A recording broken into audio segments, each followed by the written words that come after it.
in this wood staining section because I gotta do all this countertop stuff. Mm-hmm. That motherfucker ended up knowing every single thing about all the waxes.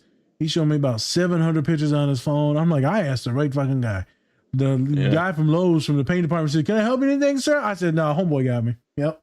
Yeah. And then I was like, "Is there anything else?" And he's like, "You need this, this, and this, and then you need to YouTube this. This the color. This the pre-stain. This is the after." I'm like, Jesus Christ! It would have took me hours, Spence. Hours in there. Yeah. I was in and out in like 10 minutes because I met this random dude. And it made me think afterwards, like sometime dude had to have been autistic. Like just the way the conversation was going. It was not a neurotypical conversation. And it felt so good, you know, because I know he felt good talking about it. And his partner's like, "Come on, man, we gotta go." And he's like, "Wait a minute." I got more to say here. He's like, "I'm helping this man out." And it was just magnificent because a lot of us that info dump are special interests. Some people don't want to hear it. But every once in a while, you will get people that just can't wait to hear it. I love when people info dump because it's probably a topic I don't know anything about. So to me, it's like free education. And also I know that maybe this doesn't matter now because it's like the dumbest thing in the world that they're telling me, but I might be able to use it at a different time for somebody else. And so I like to collect that data because now I have a good script or things to say to connect with another human. And so I love when people share things, but that's what that original scene reminded me of. Because he's like, "Am I boring you?" Like, I can literally feel your yawn.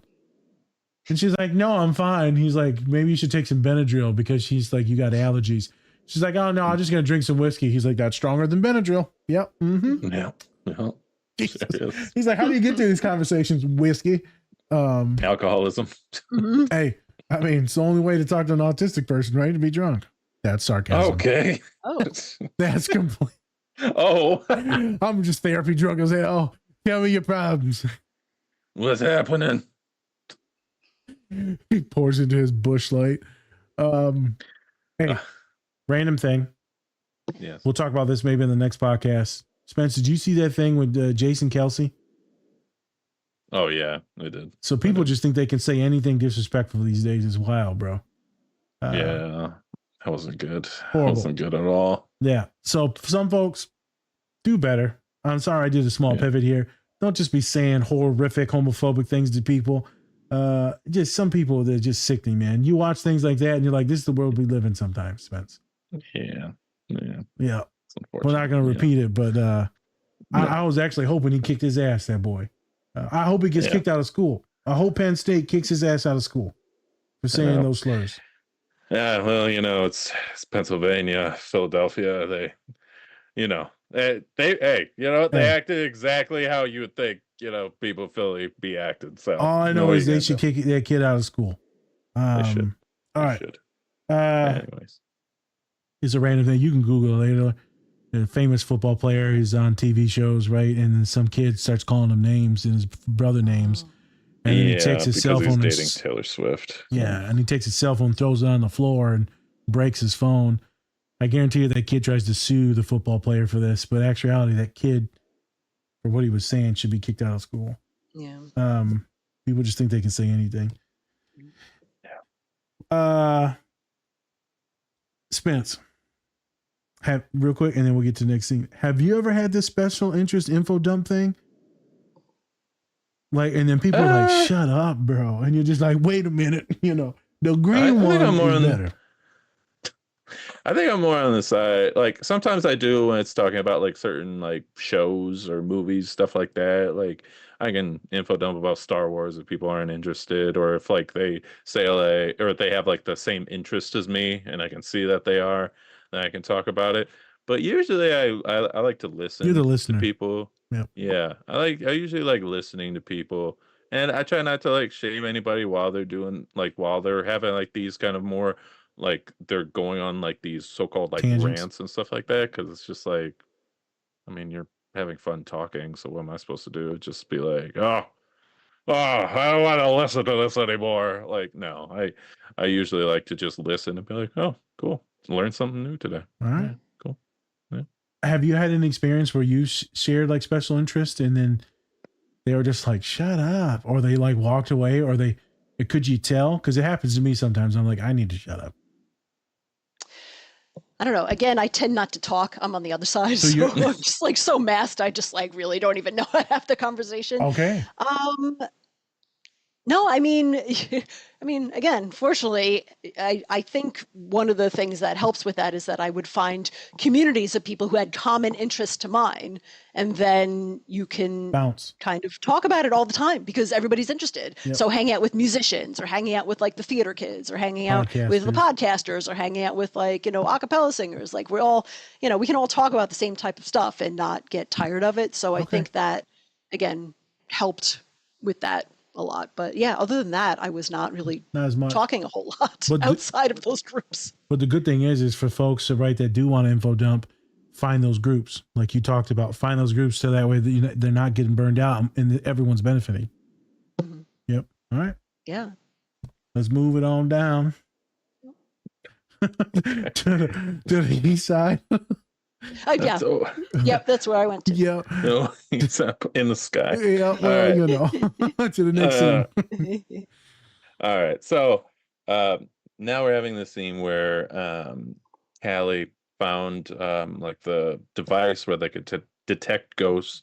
And seemingly it is Egon's ghost guiding her down to like this shed / basement where Egon has actually been keeping track of Callie and her life in general, and has a whole photo wall of her. So now we're seeing that Egon was not just like this neglectful parent. He was keeping track of her, but he was doing so because he wanted to protect her and just the world in general. Because I found it was Zool, because Zool and Gozer were going to try to take over the world again, like they did try to do in the first one. Yes. And so now we're having this kind of like heartwarming moment where she's actually finding this out, that her dad did care. And although he did not communicate it directly, she finally gets to have a little bit of closure in that moment. She also gets to have a little bit of closure at the end of the film. I'm just going to spoil it. Like where Egon his ghost actually does pop up. And so she kind of has that moment with him as well, which I thought was a great moment in the movie. Loved it. Tearjerker. It was good. Sure. Yeah. Because didn't he have he had his little ray gun too? He was helping too, wasn't he, in the spirit realm or no? Yes. Yeah, he was actually. He had his proton pack. Yeah. Bruh. Yep. I was hurting.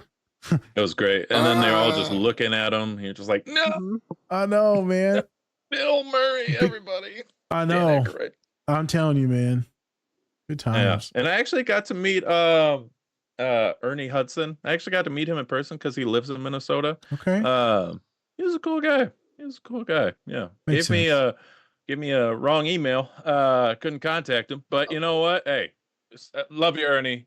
Looking great at like 67, something like that. He looks great. Not gonna lie to you. He looks fantastic. So yeah. Seismologist. Yeah. All right. And so with this scene, I think it's talking about, especially when we have trauma with our parents and we have a lack of communication, maybe on both sides, maybe on one, maybe the other, where, they're not telling us exactly how they feel about us. And so then we kind of hone in on that resentment and how we feel about them. And that keeps growing and growing until we don't even talk to them anymore because we think that they don't even have an interest in us. But sometimes when people pass away or later on in life, we find out that actually they did care a lot. It's just that they didn't have the words to say it, or they couldn't be around for some reason. And I think that was a great scene to show because sometimes we do have those moments. I had that moment. I'm gonna kick it. Did you? Oh yeah, I'll let her talk. But yeah, no, I had that moment with my own mama. Yeah. And so I'm a kid to Carolyn, but then I also want to say Tyler, the Creator, he just had an album come out called Chromacopia. And throughout his whole career, he was talking about how he did not like his dad at all and how he wasn't in his life and things like that. And then on this album, we find out that his mom was actually keeping the dad away, even though the dad wanted to be part of Tyler's life, but the mom kept him away for a reason. So throughout his whole career, he's been saying how much he didn't like his dad, but his dad actually wanted to be part of his life and actually did want to be in there, but his mom kind of stopped that. Happens. And she even apologized on the album, said like not to only forgive her, but also forgive him because it wasn't his fault for him not being in the life, right? So, yeah. Have you had experience with this, Carolyn? You don't have to be any specific or anything like that, but have you had anything like this? Can you relate to this scene at all where it's like the communication just wasn't there? Just wasn't there. Hey, thanks for watching this video. Check out the full episode on our channel and anywhere you find podcasts. Also, remember to like and subscribe. Whoop whoop!